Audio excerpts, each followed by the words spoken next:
नमस्कार. लोकात्मा न्यूज चॅनलमध्ये आपले हार्दिक स्वागत. बातमी आहे अंबड येथून. प्रशासन झोपलेय का? पारनेर येथील बोगस रस्त्याची तक्रार करूनही अधिकारी सुस्त, कंत्राटदाराचे फावले.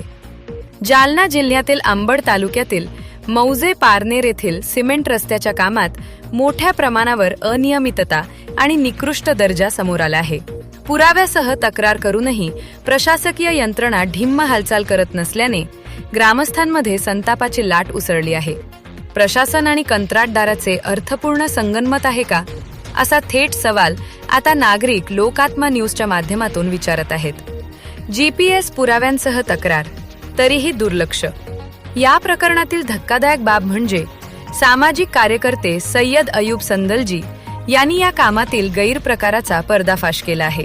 त्यांनी केवळ तोंडी तक्रार न करता जिल्हा परिषद बांधकाम विभाग जालना यांच्याकडे GPS फोटो आणि सविस्तर लेखी निवेदनाद्वारे पुराव्यानिशी तक्रार दाखल केली आहे.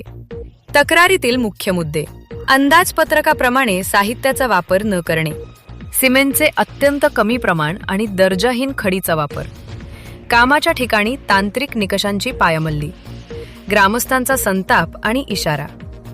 केवळ एका व्यक्तीची तक्रार नसून संपूर्ण पारनेर ग्रामस्थांनी या बोगस कामाबाबत आपला संताप व्यक्त केला आहे.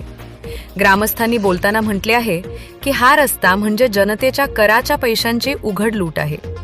निकृष्ट कामामुळे हा रस्ता पहिल्या पावसाळ्यातच वाहून जाण्याची भीती आहे.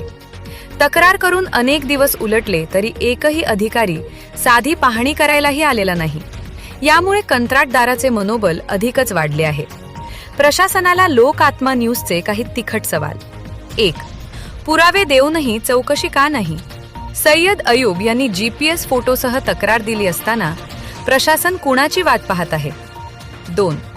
क्वालिटी कंट्रोल विभाग गायब? रस्ता डोळ्यांनी देखत निकृष्ट होत असताना तपासणी पथक कुठे झोपले आहे? 3. देयके थांबवणार का? हे बोगस काम करणाऱ्या कंत्राटदाराचे पेमेंट रोखून त्याच्यावर दंडात्मक कारवाई होणार का? पुढील दिशा: आंदोलनाचा पवित्रा प्रशासकीय दिरंगाईमुळे. पारनेरच्या नागरिकांचा संयम आता सुटत चालला आहे. जर तात्काळ कामाची चौकशी करून दर्जेदार काम सुरू झाले नाही, आमरण उपोषण करण्याचा इशारा गावकऱ्यांनी दिला आहे. विशेष टिप: या प्रकरणातील अधिक धक्कादायक बाबी, संबंधित भ्रष्ट अधिकाऱ्यांची नावे आणि कंत्राटदाराने नियमांना कशी केराची टोपली दाखवली याचा सविस्तर रिपोर्ट आपण भाग 2 मध्ये पाहणार आहोत. पाहत रहा लोकात्मा न्यूज, जनतेचा आवाज, सत्याचा शोध.